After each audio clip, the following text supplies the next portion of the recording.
Hey everybody, we are live. Welcome to another edition of Boston Straight Shooters. I'm your host for this evening, Steve, aka Negative Ned. Frank's running a little behind. He'll be joining us momentarily. In the meantime, I'll try and kick things off and hold down the fort till he gets here. We have a boatload to talk about. Lots of Patriots news. Good news on the Red Sox front. Finally, after a little bit of a rough start after the All-Star break. As usual, bear with me while I try to post a link here. And we're going to start with the Red Sox because I want to see if we can wait for Frank to talk about the Patriots. So the Red Sox, after a rough start after the All-Star break, I think they were like 2-7, maybe 4-9, something like that. Finally started to turn things around against Seattle. They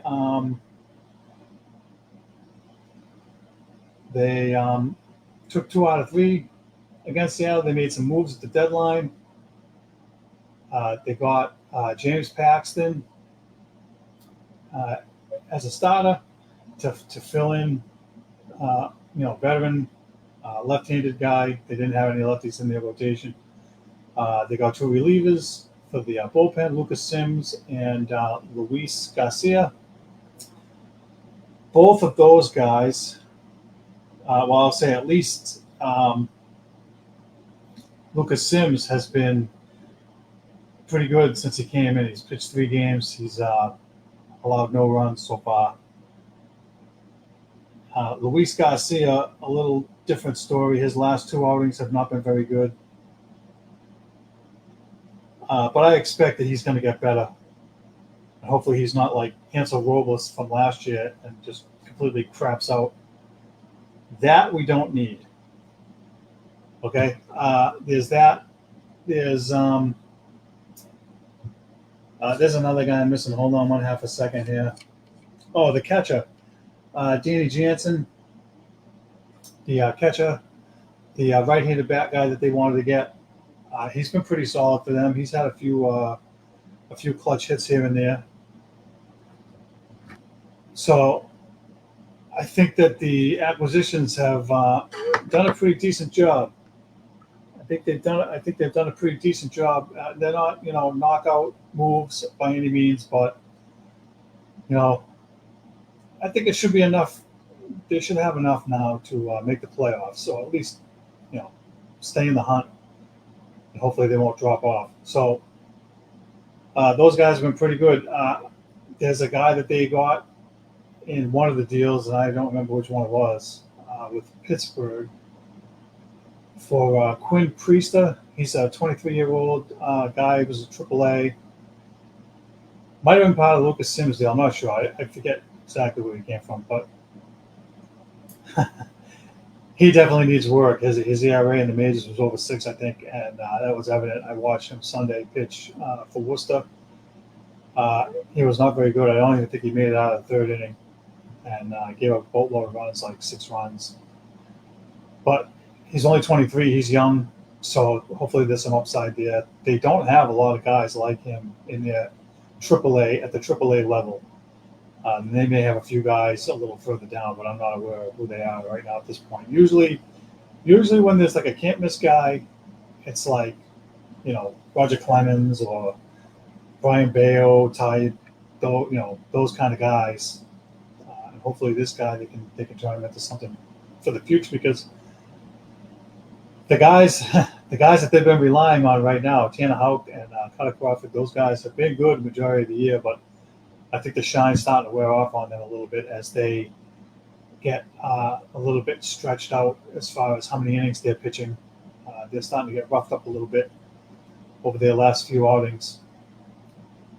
And so going forward, maybe next year, you got to get an infusion of a young arm to help. And hopefully they'll get back Lucas Giolito from the Tommy John surgery they signed in the offseason. He, I don't know what the time frame is for him to come back. Hopefully he'll be back at some point, early in the year, enough to make a difference. I expect James Paxton, he's a rental pretty much. He'll be gone probably, and probably Nick Pivetta too. So you got two guys coming off. But for right now, I want to switch gears and focus a little bit on how they've been playing over the last 8 games. They took 2 out of 3 versus Seattle. They've gotten some timely hitting. They took 2 out of 3 from Texas. They beat Nathan Eovaldi. He's a tough guy, a guy that I think a lot of people wanted to see the Red Sox try to get at the deadline. And for some reason, the Red Sox have his number, which is a good thing for us. Bad for them. But it was good to see them get 2 out of 3 versus Texas, and also see them get 2 out of 3 versus Kansas City, the team that they're chasing for the wild card. Now they were 2.5 games out. Now they're only 1 game out, and they have Game 3 tonight. And if they get the W, they'll be in 3rd place, and they will overtake Kansas City. But there's quite a ways to go, and they have a tough stretch coming up in the next couple of weeks with. They have Houston and Texas at home. Then they go on the road and they play Baltimore for 4 and Houston for 3. So there goes 6, 9. There's 13 games. That's a rough stretch, and hopefully they can. They have to go at least 7 and 6 in that stretch. I don't think 5 and 8 or 4 and 9 is going to help them. So they need to continue. They just they're hitting well. Matsuzaka is tearing the cover off the ball. I want to say over the last month he's hitting like 324. He's had some home runs lately. He had a double or single and knocked in some runs yesterday. He's been swinging a good bat. So I think a guy that's picked it up also probably in the last 2-3 weeks is Dom Smith, the first baseman. Little iffy when he first came in, for a while he was hitting like 220 or whatever, but he's started to pick it up a little bit. We have someone joining us. Let's see who we got. We have Kev. Come on board. What's happening, Steve? How much, Kev? How you doing? How you doing? I'm Is good. it too dark? A little bit. All right, hold on a second. Anyway. Yep.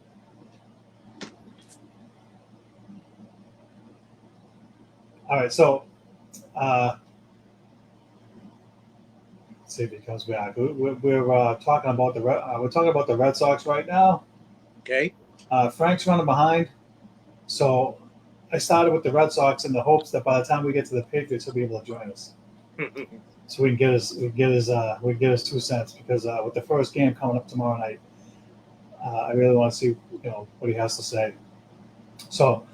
I've been talking about the Red Sox, the acquisitions that they made at the deadline that have been somewhat helping them.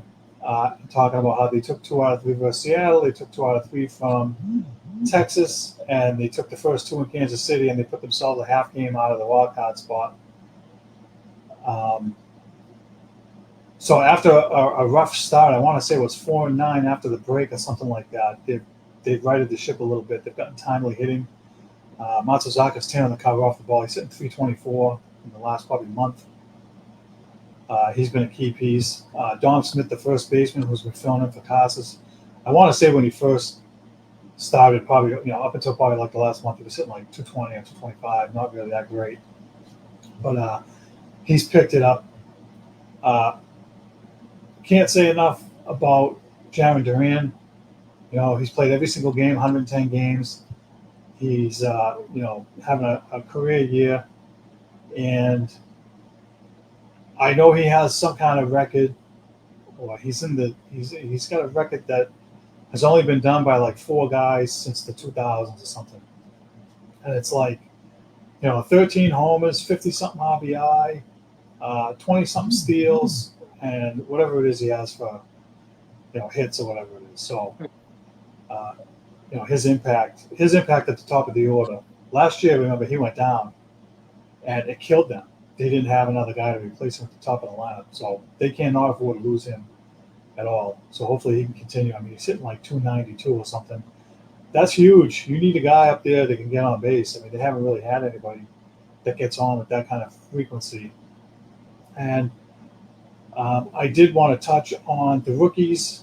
And I know you haven't really been following them, so I'm going to talk, and you can jump in whenever you're ready. I want to ask you something though. Yeah, go ahead. What do you think of the new acquisitions? Where does that put us? I think that what they did was kind of like the bare bones minimum. They're not top name. Like they didn't do like the Yankees and get Jazz Chisholm, a guy that's a star kind of guy, player, top talent guy. James Paxton, he was here last year. He is what he is. He's a 500 pitcher. His ERA is going to be 4.5. The relievers, I think they finally got like decent relievers. I think these guys are pros. Garcia's been in the league for forever. He's 37. He's got playoff experience. He'll be a good addition in the back of the pen. Sims, I don't know a lot about him, but I know that he's had a solid year in Cincinnati. And so I'm happy that they bolstered the back end of the bullpen because in Colorado they were getting killed. I mean, they had nothing out there for arms. Their depth with the guys getting hurt really hurt them. And they did trade. I did touch on this earlier. They did trade for a young pitcher, and I don't remember how they got him. They traded one of their top prospects to get him. His name is Quinn Priester. He's 23 years old. This year with the Pittsburgh Pirates, I think he was I don't know what his record was, but his ERA was over 6. But he's a development guy. I watched him pitch in Worcester on TV on Sunday, and he got lit up. I mean, he didn't even get out of the third inning. He gave up 6 or 8 runs.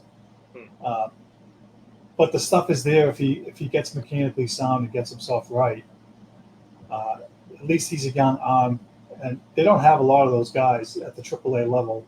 And I'm not sure what they have at AA, but their starting pitching depth is definitely not where it needs to be for them to supplement the major league roster.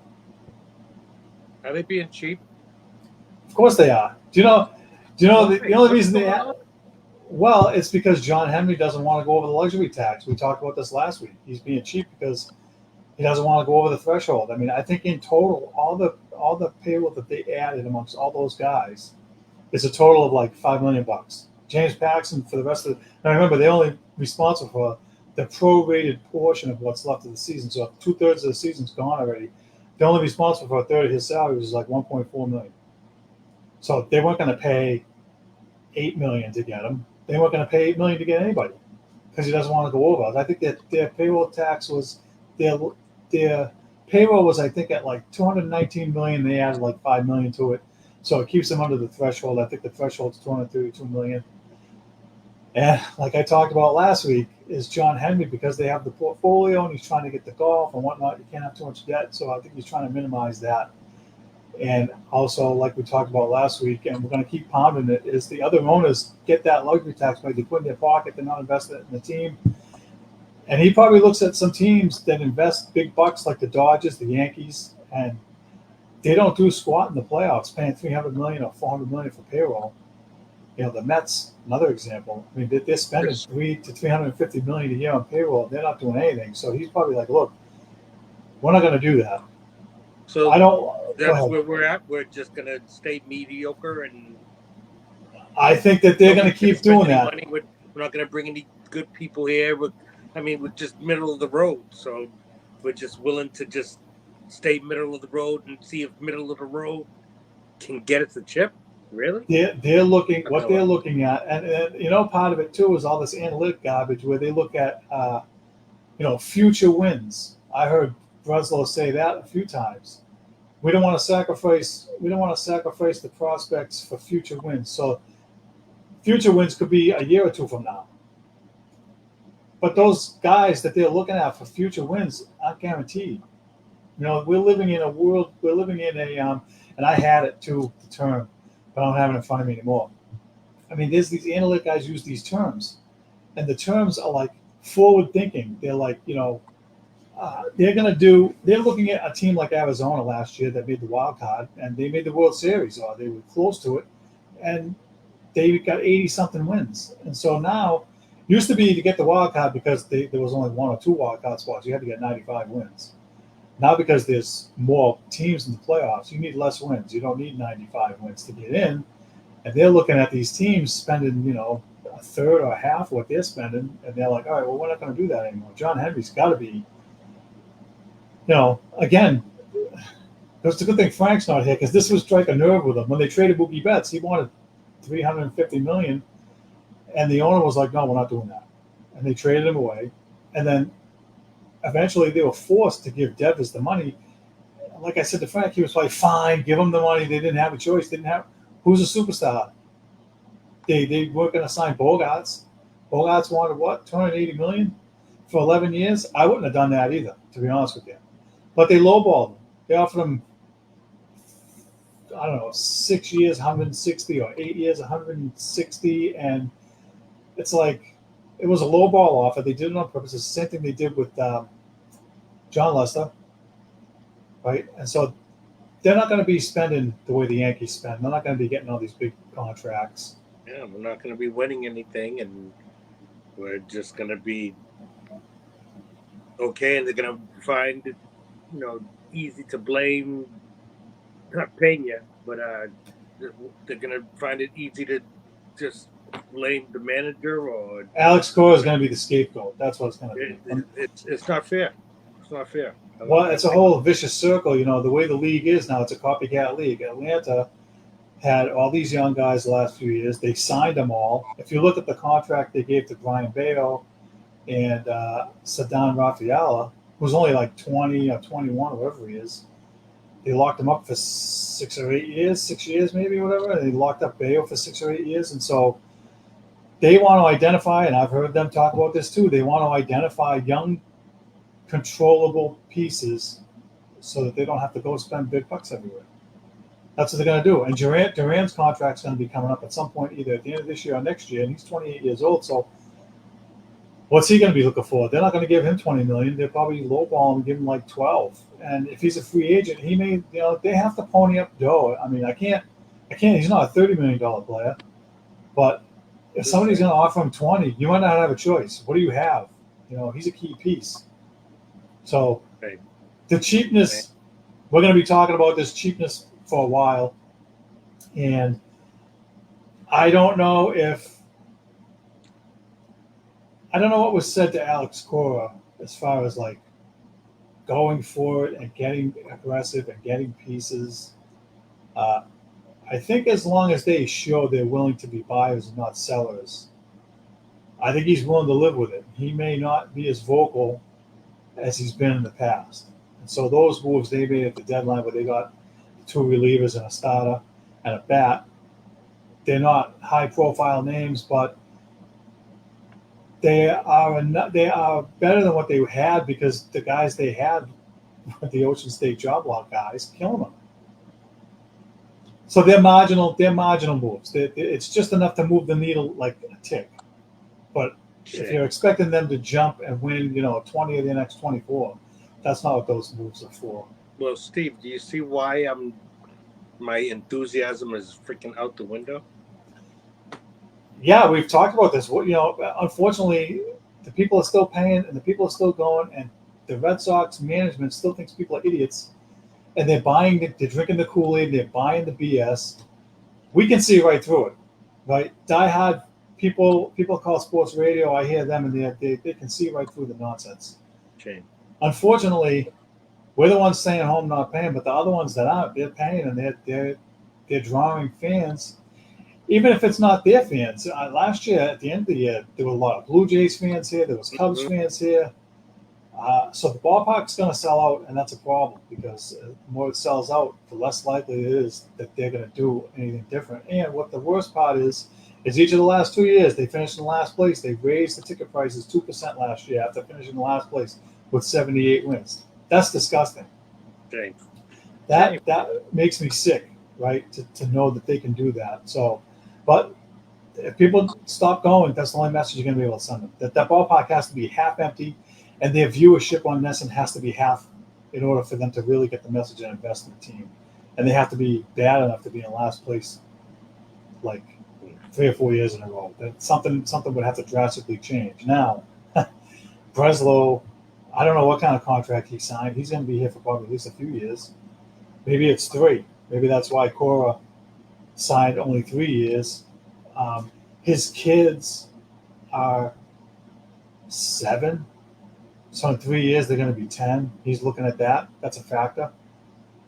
Also, he has said that, I mentioned this to Frank, he doesn't want to manage forever. Maybe they offer him a position upstairs after these 3 years are over. In some capacity, maybe not general manager, but somewhere upstairs where he would have more um, input as to what kind of players they get. And that would allow him to still stay here with the Red Sox, which he probably wants. I mean, I don't think he really wants to leave, but I don't think that he would suffer through 3 years and then sign on for another 3 or 5 years and suffer again with these Ocean State job lockouts. Excuse me, I don't see that happening. No. So it's a long-winded way of saying we're screwed, I guess. I can't watch. If you want to put it that way. I can't watch. I can't. Yeah, and it's unfortunate too because I will give them some credit. I mean, the games have been interesting. They've been more interesting to watch this year than they were last year. I will say that. They've had come from behind wins. They've had wins where they've fallen behind and they've come back in the late innings. I mean, they're not quitting. They've shown a lot of grit, and it's been ugly at times, but that's expected in baseball. I mean, all teams have up and downs. Look at the Yankees, the downs they went through before the All-Star break. They had lost they were like 8-22 or something in a 30-game stretch. So they were having a rough time. And then they went and traded for a guy that's going to help them and probably keep them in first place now. So, listen, as long as they don't drop off like they did last year. Last year, they just, by the time this week or like next week came last year, the first and second week in August, they just dropped like a rock. You knew they were done. So this time it looks and feels just a little bit different. Hopefully they'll give us something going forward. No. Pitching wins these championships. And they're not spending any money. They're not doing anything, in the clubhouse to build up morale or bring in some people that is like, whoa, you know what? We might have a chance. We could do something there. We can make some noise come October, September, October. I just don't see it. I think that, they're willing to stay mediocre and to stay par for the course, maybe where we can get what we can get out of these guys with little money. Well, I hear you. But they're looking at guys like Rafaela and Abreu, who are rookies, and they're in the top 5 in most of the categories. And they're building blocks, and those are the kind of pieces that they're going to build around. So they're not going to sign a $300 million outfielder when they're looking at these guys to take those spots. Yeah. I mean, even a guy like Tyler O'Neill, who I think signed a 1-year deal, he'll be gone at the end of the year. He's leading the team in home runs, or he's second behind Rafael Devers, and he's been pretty good. He's a little bit of a liability defensively, but offensively, he's been pretty good. But they're not going to pay guys big bucks. No, trade pieces. These are all trade pieces. Well, if they weren't in the hunt, he would have been traded. And so would Nick Pivetta, and so would a couple other guys that Kenley Jansen. If they weren't in the mix, those guys all would have been traded. They would have been trade pieces. So yeah. Listen, I give him an ounce of credit, but I'm not gonna do cartwheels over here. We're not doing cheerleading and pom poms. The moves are marginal, and hopefully they give us an interesting rest of the season and don't fall like a rock. That's what we're hoping for, and that's all you can hope for at this point. The way they build the team, I didn't think they'd be where they are right now. Again, I had them at 75 wins at the beginning of the year. They should get past that with ease, and you got to give Alex Cora a ton of credit for getting these guys where they're at with the minimum all time. I like him as a manager. I really do. Like I was saying to somebody, who are you going to replace him with? There's no Joe Torres or Tony La Russa's coming around. So if you lose him, who's gonna be the coach? Andrew Bailey? I mean, really, you got no options. So, all right, let me switch gears now. I'm going to hold out for Frank a little bit more. Let's talk about the Celtics. We'll talk about the Olympic basketball. I did not get to see today's game. I know they won. I did watch the game against Puerto Rico on Sunday. Did you watch any of the last couple games? No. Right. No. I'll tell you what I saw.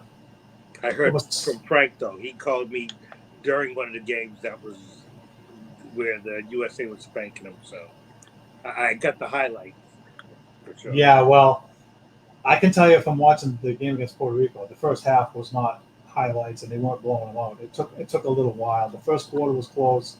I want to say probably midway through the second quarter, they started pulling away by a lot. And I got to give LeBron James a little bit of credit, as much as we, don't care for him around here. I'll tell you, he was making some pretty passes. I heard about the alley oop from the corner He had one of out of those. bounds or something like that. He had, I want to say he either alley ooped it to Jason Tatum or he found Jason Tatum under the basket. Not once, but twice. I think one of them was behind the back pass. Uh, I was a little impressed with some of the passes. He's a better passer than I thought he would be. But just, they had Tatum out there starting against Puerto Rico. They had different matchups. I think they had, who's the guy in Philly, the center? MB. Yeah, him. He was starting. And, LeBron James was out there and Steph Curry. And then they mixed it up and they brought the second unit in. I don't think Drew Holiday didn't play in that game, but Derek White played some. I know in the game before Puerto Rico, he had like a key block. Uh, and so the whole, why is Derek White on the team? Listen, the guy plays defense. He hustles. He plays both ends of the He's a floor. good ball player. He's a good ball player. And again, would you rather see Jaylen Brown there? I mean, yeah, you want to see your top guys there, but that whole politics thing, I'm not going to get into it right now. But I think you have to give credit. I mean, and I think I talked about this with Frank a few weeks ago. Like, he's not getting. He should get some more accolades or notoriety from like the Sports Center people or the new national media because of the spotlight that they're in. When they have close games, if they have a close game, if he makes a key block like that, like he did for the Celtics in the championship run, it's going to be on the highlight reel. And so his stock is going to go up. And I'm glad they re-signed him. Drew Holiday, guy's just solid. Plays tough defense, can score, can drive the basket, can dish. I mean, that guy's just a complete player. He reminds me a lot of Dennis Johnson, only probably a little taller. Right? Who's taller? Holiday, how tall is he? You think he's taller than Dennis Johnson was? Well, I'm just looking at their size. I don't know if he's taller than Dennis Johnson was, but he looks taller. He plays the same type of tough defense and the same style as far as like driving to the basket at the right time and, dishing the ball off at the right times. He really reminds me a lot of Dennis Johnson. Excellent decision maker, definitely. He definitely, having him, what a key piece to the Celtics championship. And, he's going to be a key piece to this Olympics if they get the gold medal. I mean, everybody wants to talk about Steph knocking down threes. The guy he can probably shoot him in his sleep. He drained a whole bunch in the last game against Puerto Rico I watched. I was just like, he missed a couple, but it's almost like he almost never misses. It's just sick. But, they should win the gold medal. We've talked about it. I think they're playing Serbia next, right? They have Jokic. Yep. And they came back from a 24-point deficit. I forget who they played, but that's huge for them to be able to come back by that large of an amount and stay in contention for a gold medal. I don't know what round they're at. I don't know when the quarterfinals are or any of that stuff because I haven't followed it that closely, but I did want to at least watch one game. And then in the second half, Puerto Rico looked like the Celtics. They just kept coming down, throwing up threes. I'm like, you guys, I wonder why you're getting killed. They would throw it up. Celtics get the rebound. USA would get the rebound, come down, score. All of a sudden, it was like, I don't know, 30-point lead. They just toyed with it after that. I mean, they were no match. They looked a lot like the Celtics. They just kept coming down, throwing it up. And I'm like, okay, it was close for a little while. And then the USA just put them to sleep. They probably did the same thing today. Frank got mad at me because I was like, I'm still. I hate to say it because they're playing so well and he's even playing well, but I'm just put off by LeBron still, and it's not because of his play so much as it is his antics. It's the diva stuff. I can't take it, and I get it. You know, it's not completely his fault. It's the league. They want what they want. They want viewers, and he's the face of the league, and they're gonna hype him up as much as humanly possible. But he feeds into it or directs the narrative so strongly that it just disgusts me to see how they pander to him, how they just bow over and just whatever he wants because we need the views and he's the one that's bringing it. And they talk about him like he's the God King. Like we've never seen anybody play basketball at a high level before. And I've seen plenty of players that play way better than him, whether it be defense, full game, not just hanging down at the end of the court or reserving all your energy and then running down a block off the backboard type of thing. I'm talking about consistent consistent like heads up passing. You mentioned something just a little while ago about he made some nice passes to JT and stuff, and I get that. Sometimes he does make some nice passes, no look passes, bounce passes. He's nice. I give it to him. But he is not the God King that everybody makes him out to be. And I've seen him where he takes plays off and stays down the other end of the court, no D, and it's crazy to just hear the narrative. So because of him being like that, I know I get on my rants about him, but he does it to himself. He's the one that does that stuff. He's the one. So what is it that you said that made Frank mad at you? Just that whole thing. I said that you don't like LeBron because of my disdain for LeBron and his antics. I said I made the prediction that they were going to lose the game. USA. Yeah. Did you tell him that? Did you tell him that? Yeah. Yeah. And he thinks I'm crazy. He said, they're playing Kev. As a matter of fact, he called me early in the morning and said, Kev, I can see why now. I can see why people are comparing them to the 92 team. I can see why. And I was like, yeah, all right. And I'm like, you know what?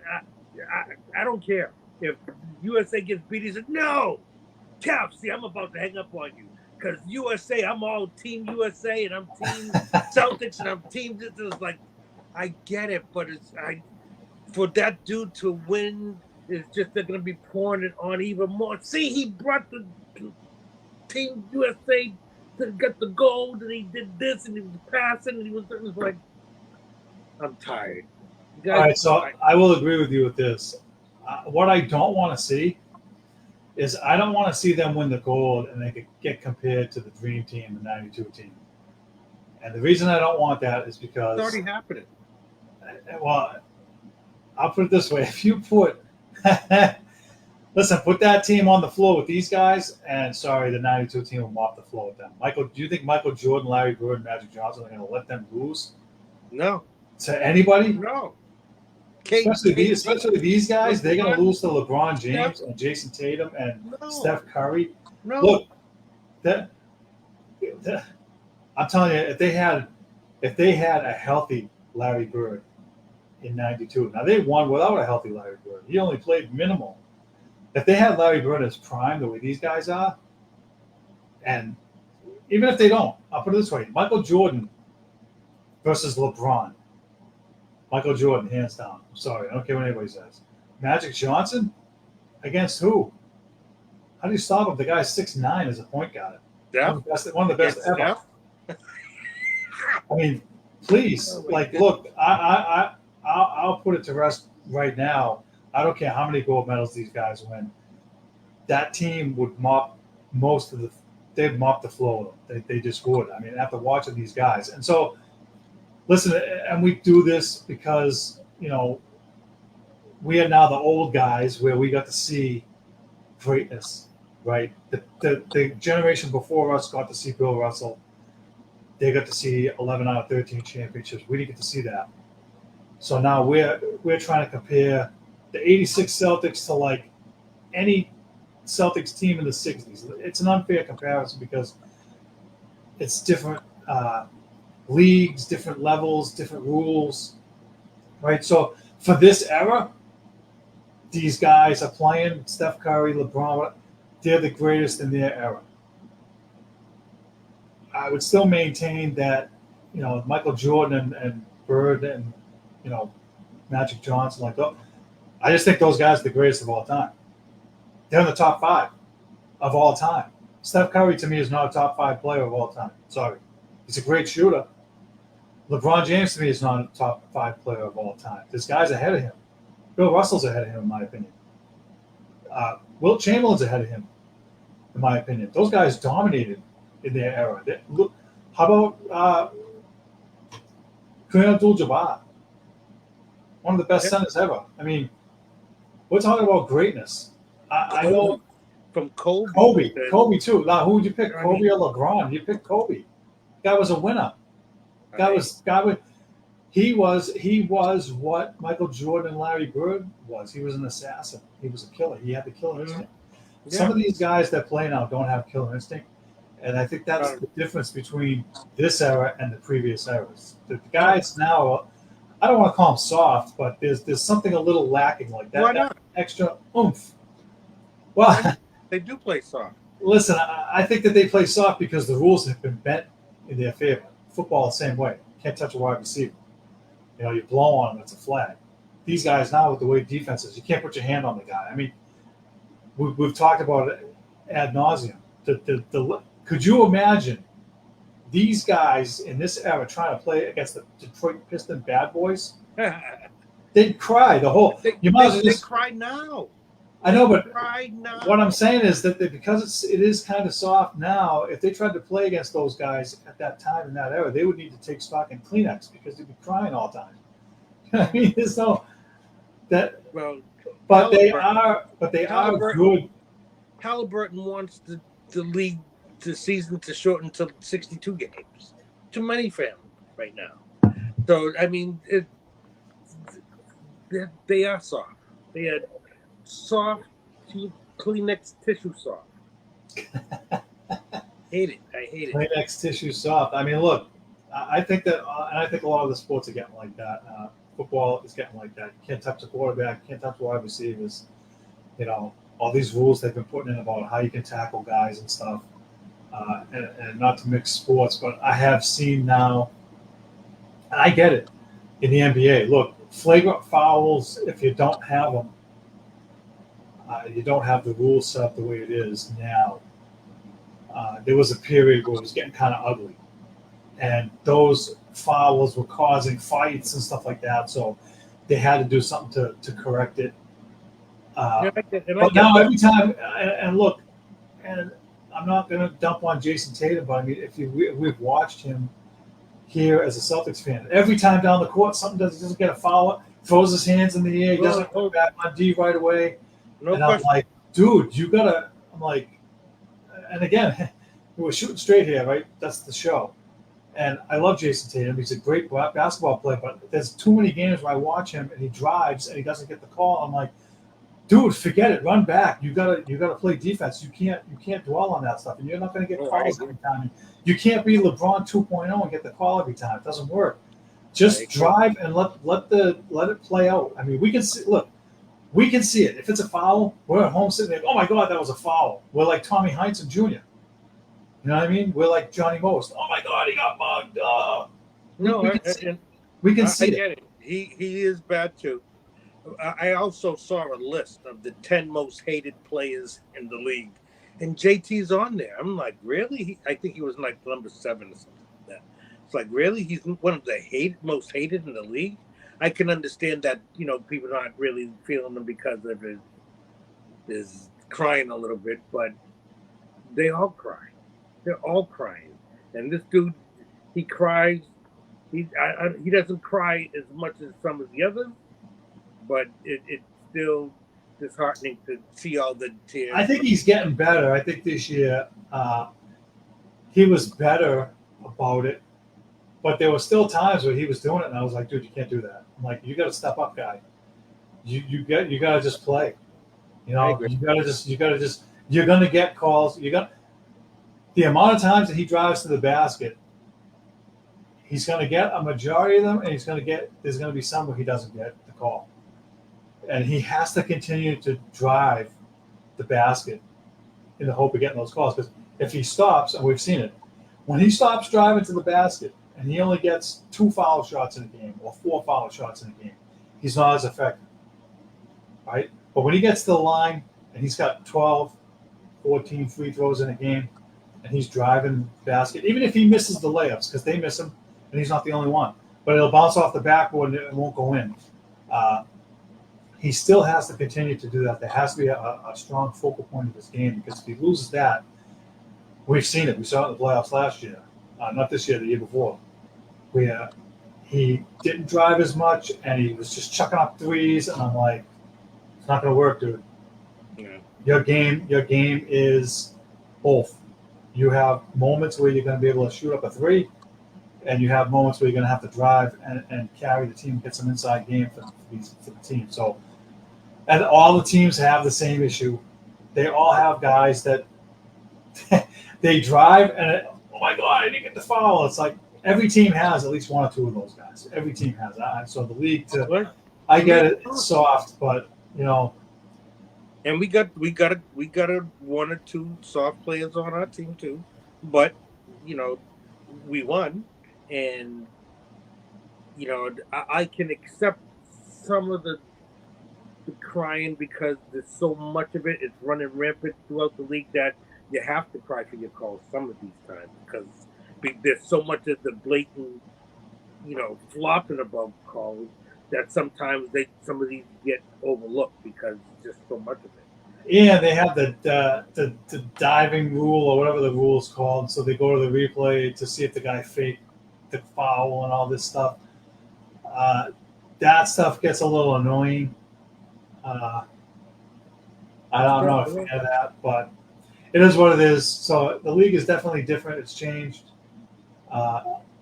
I would say in some cases for the better, and in some cases not. I do think that they are soft to an extent. Yeah. But I just don't like anybody crowning themselves. Listen, I think that the issue for these guys is that they are branding and marketing themselves. Every single one of them. They all have to have a shoe. They all have to have a line of clothing now. And all of them got ugly shoes. They're all ugly. Well, regardless of whether they're ugly or not, you're making $40 million a year and you're making a shoe. It's like, okay, really? But when LeBron's first came out, his first pair, I still have a pair. I got his first pair of sneakers. The other ones, they all look like space boots. They all look ugly. So, and here, I know he's a big dude and he got big feet, but they look like space boots, even if they're a smaller size. All these guys have ugly sneakers. Every one of them. So, all right. Well, I'm not into the footwear, so I'm basic. I get like cheap $60 sneakers, and I'm good with it. I'm not buying any Jordans or LeBrons or Tatums. I'm not buying. You can't even play in those. You can't even play in them. Playing them, I couldn't even wear them. First of all, I can't even afford them. I mean, they're probably $200 or $300 a piece. That's insane.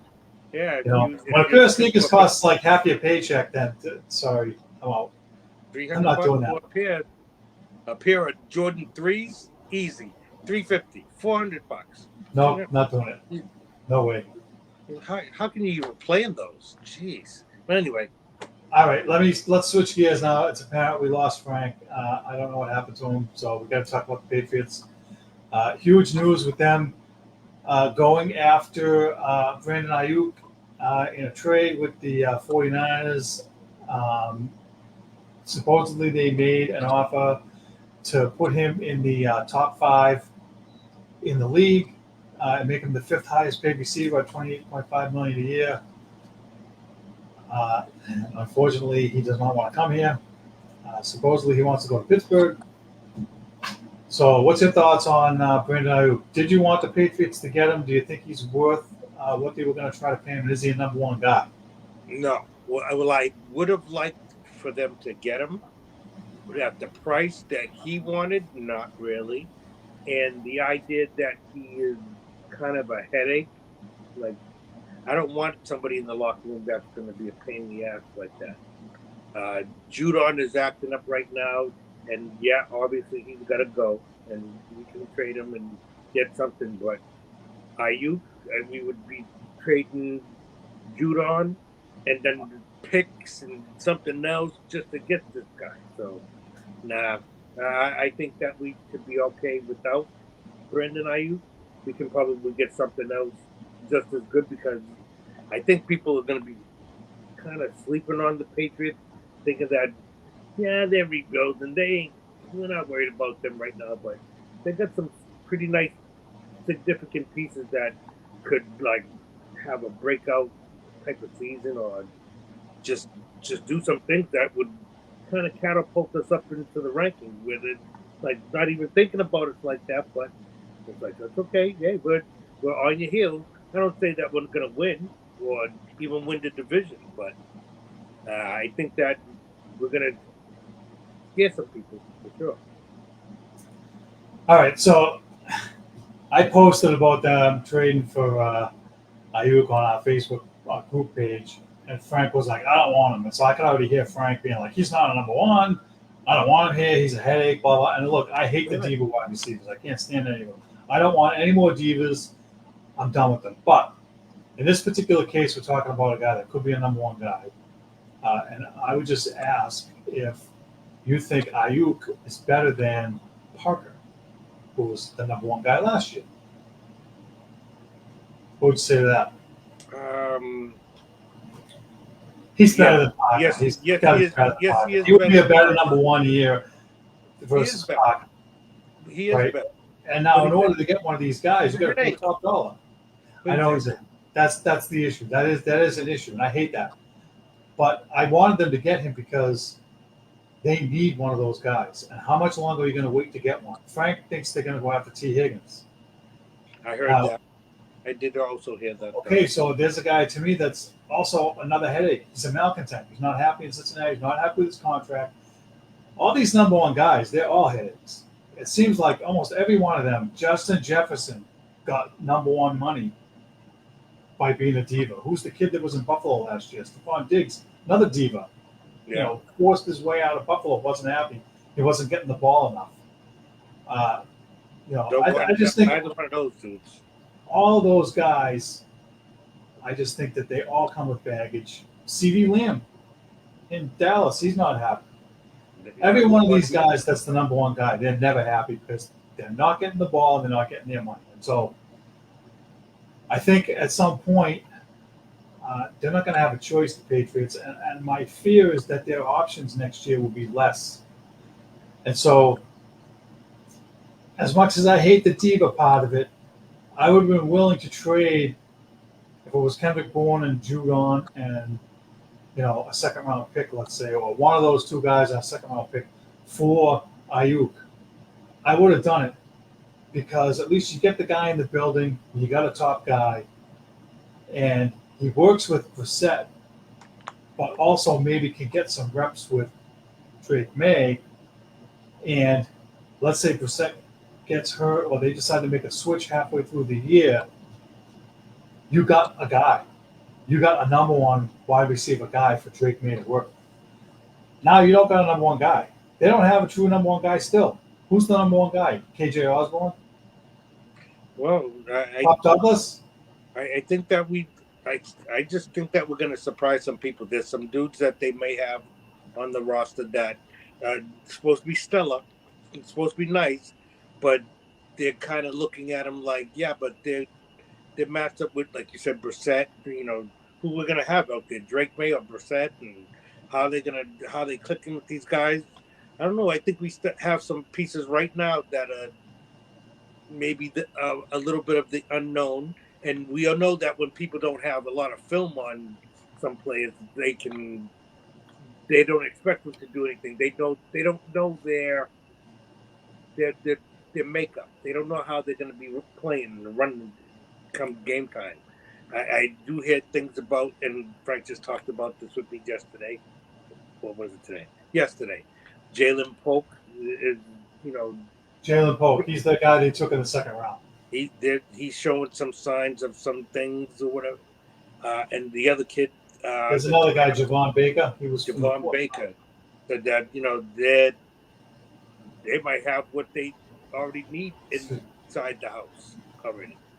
So I don't know. I'd still like to have another number one guy just to like put the fear of all goodness in all the rest of these teams, but I still think that we have an opportunity to sneak up and scare some people. And who knows if it's Drake May, Brissett will do his thing, and I even heard my boy there, Joe Milton, is moving up past Bailey Zappi. Yep, he moved up past Zappi. I would be really surprised by that. I know that there was one day last week where Bailey Zappi got no reps, and then he went out there with the second unit and got more reps or something like that.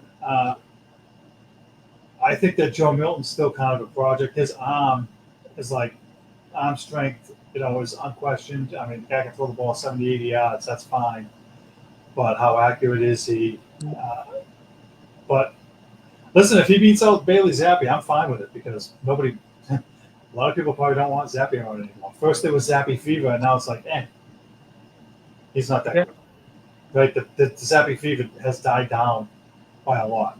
I would like it if Joe Milton was third, if he stuck around. I want them to right the wrong that they did last year to Malik Cunningham. Malik Cunningham should have been on the practice squad. He should have been the third emergency quarterback. He should have been taking quarterback reps. They never should have tried to make him a wide receiver. That whole nonsense just was stupid. I didn't care for it at all. You wasted the guy's talent. I'm not saying he's Lamar Jackson, but he had that kind of talent. And you could have developed him, and Belichick didn't want to do that, and that's a shame. And so you're talking about a guy that we lost that, we needed to develop, in my opinion. I hope they give Joe Milton the chance that they didn't give Malik Cunningham. Right. If they just toss him aside and don't try to do anything with him and don't try to develop him, that's a mistake. And I know he's a 6th round pick, and I know he's raw, but you got to have some other guys in the depth that you can develop. I mean, that carousel they had last year that Belichick did with the 28 moves, getting these guys off the street and stuff. Like, I don't want to see that. Hopefully, this regime and these guys that were making the picks, Elliott Wolf and Matt Rowe and so forth, Alonzo Highsmith, that's his name, right? The guy that went upstairs. Yeah. So hopefully, this group. And to your point too, they've identified these wide receivers, Polk and Baker, and Pop Douglas and Keyshawn Boutte, and they're part of a new core of guys. Because when Belichick was here, they couldn't draft wide receivers. Right. Bethel Johnson, N'Keal Harry, Tyquan Thornton. I mean, the list goes on and on and on. We never drafted anybody decent, except for 6th or 7th round guys like who's the kid that went to the Raiders that they let go. You mean the big dude? No. Jacoby Myers, right? Guy was like a 6th or 7th round pick, turned into a pretty good slot receiver. Julian Allen, 7th round pick. I don't know where you're going to play, but you're a football player. Turns him into one of the best slot receivers in Patriots history. Right. Those were the nuggets that Belichick would find. But as far as like the guys in the top 10 or 15 in a draft for a wide receiver, top 5, he couldn't pick them. He couldn't get it. So hopefully these guys can. And this is their opportunity to say, hey, I've heard some stuff about like, they didn't want N'Keal Harry, or they didn't want, whoever it was, and they wanted Deebo Samuel instead of N'Keal Harry. Look at how Samuel turned out. And they wanted, who's the kid that went to Seattle, DK Metcalf, and they wanted, wanted him instead of whoever they took that year. It's like, okay. I thought they took N'Keal Harry instead in that draft. Right, but there was another draft where they could have had, who's the other kid I just said? Nonetheless. You said Deebo. Yeah, Deebo. They had a chance to get Deebo, and they took somebody else. It's like, Might have been even Taekwon Thornton.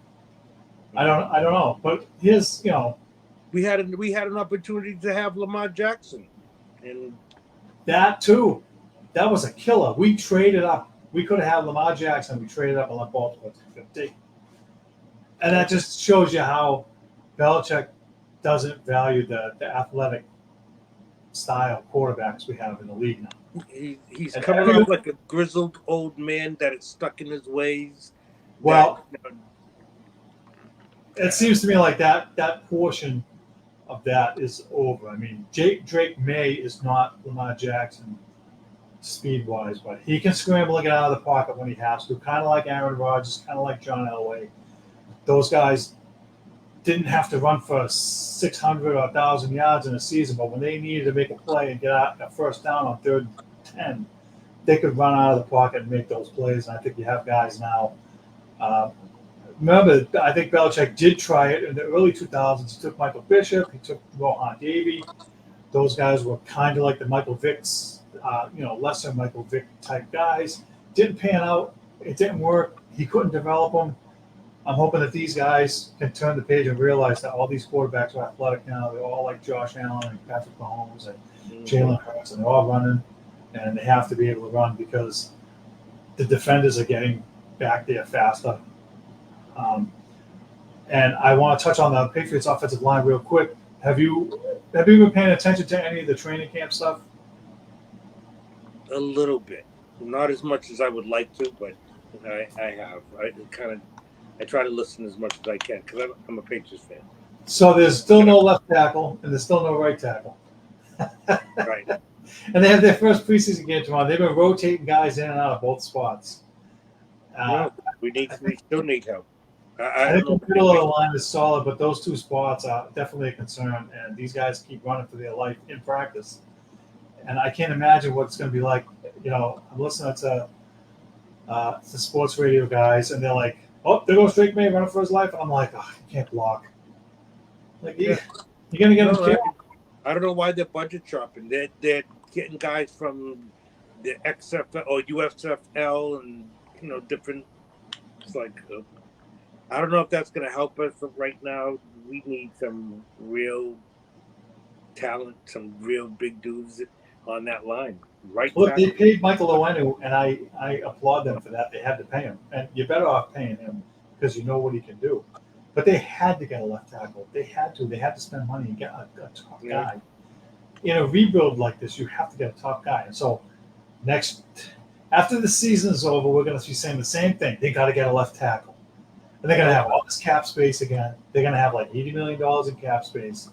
And it's going to be like, okay, can you guys, if you're not going to pay $30 million for a wide receiver, can you at least get a left tackle then? And pay him $20 million so you can protect Drake May and not turn him into Mac Jones 2.0? Because, I mean, I'm stuck, dude. I'm at a loss, but I'm willing to see what Gerard Mayo's going to do with what he does have. If he has a match under these guys to get them to play, even though we're kind of in need of some spots being filled. Let's see. I want to see what he's gonna do with what he got. All right, so It's still early. We can get somebody else in there. I was gonna say, what are you most looking forward to seeing tomorrow night from the first exhibition game? I want to see. Well, a couple of things. I want to see how Drake May, how he handles things, how he looks, if he's comfortable out there, or if he looks like he's like a deer in headlights. And I also want to see Javon Baker and Pope. Jalen Pope.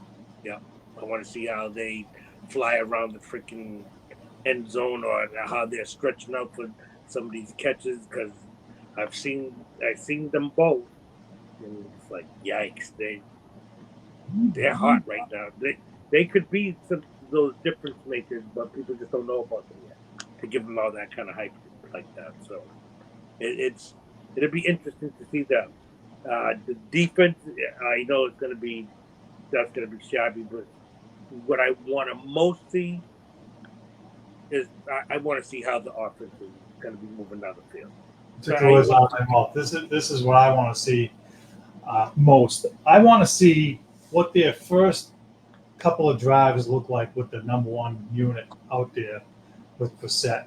Because typically in the first exhibition game, they only play like 2 series, maybe 3 tops. And I want to see them have some fluidity and be able to protect Brissett and have a drive. Even if they don't score, can you at least show me that you guys can at least be coordinated enough to move the ball and hold it for a few minutes instead of 3 and out, a sack, 3 and out, sack, get killed, fumble.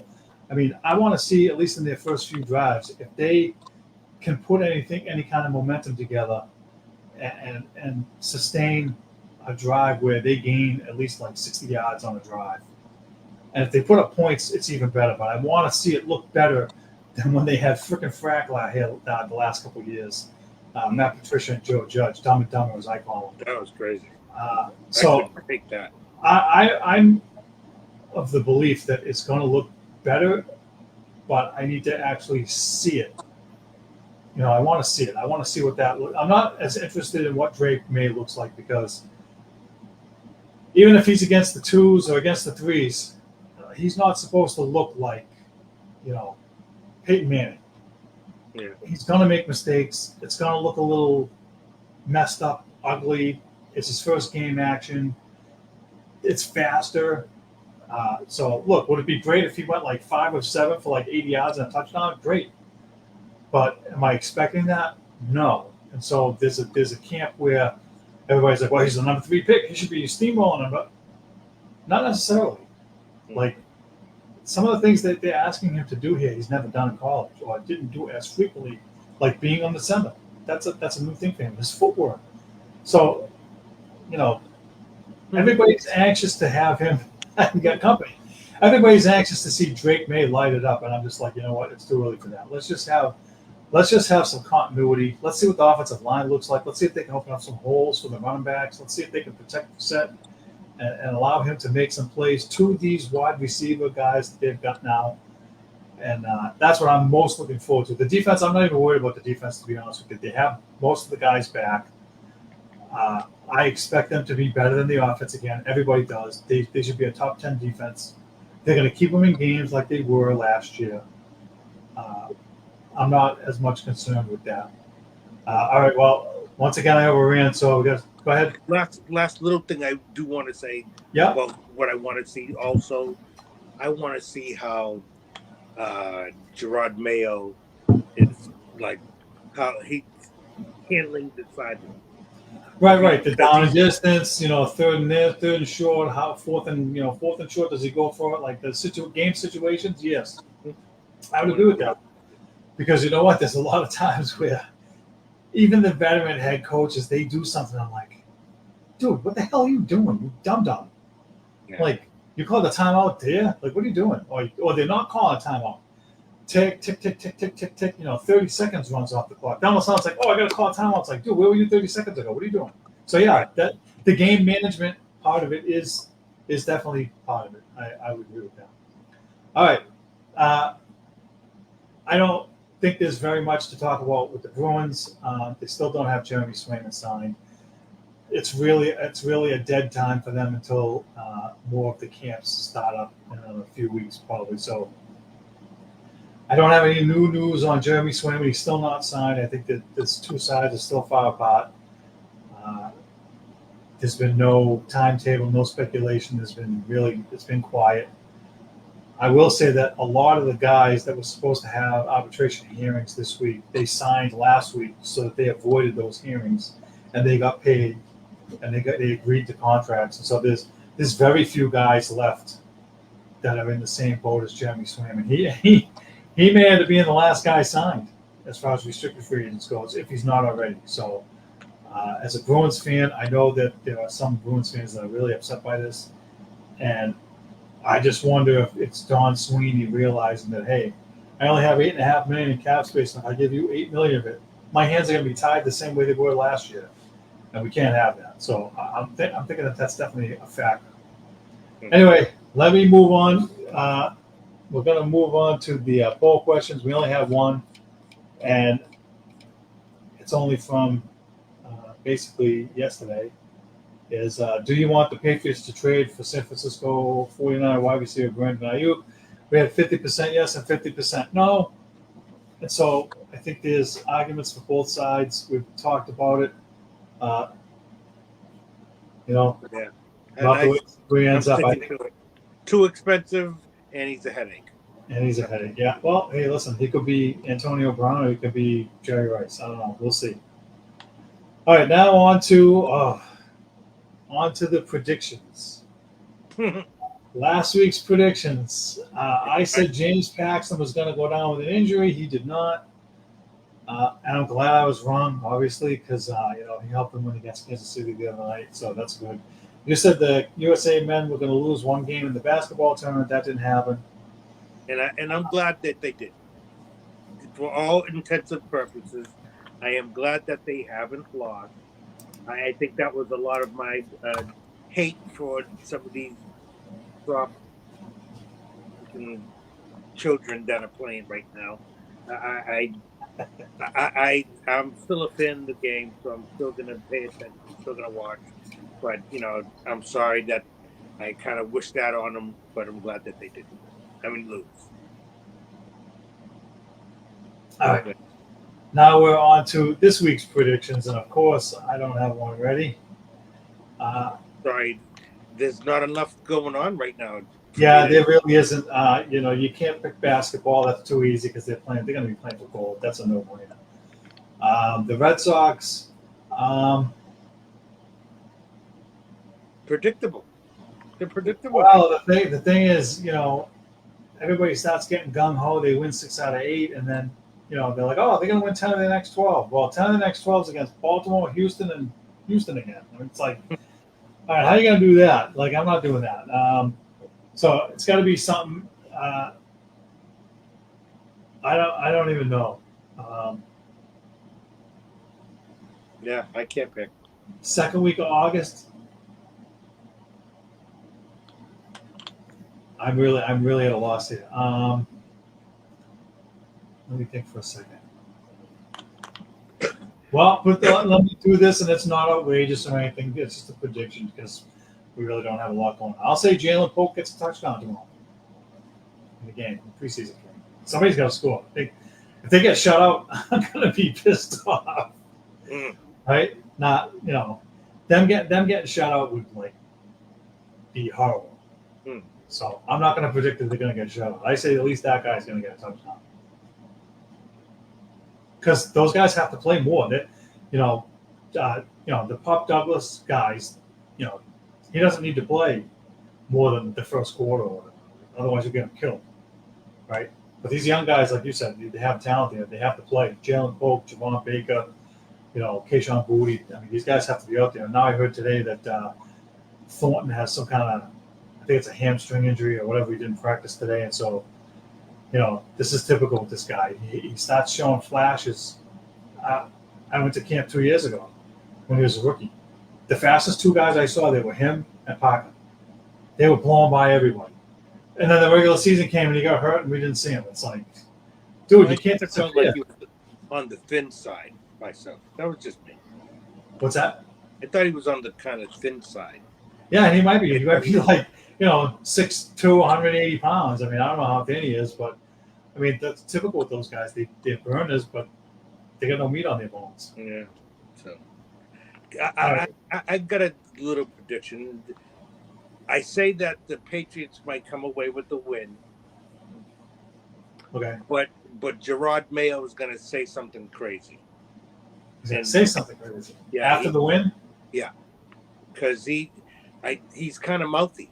He's kind of mouthy and he says stuff off the cuff. So I kind of think that we're going to see the beginning of them trying to reel him back a little bit because he's gonna say something. They're gonna get the win, but he's gonna say something controversial. He's gonna say something kind of crazy. All right. Well, I think that's it. I, as usual, overran. It's par for the course. I apologize. Kev, thank you for joining. I appreciate the help.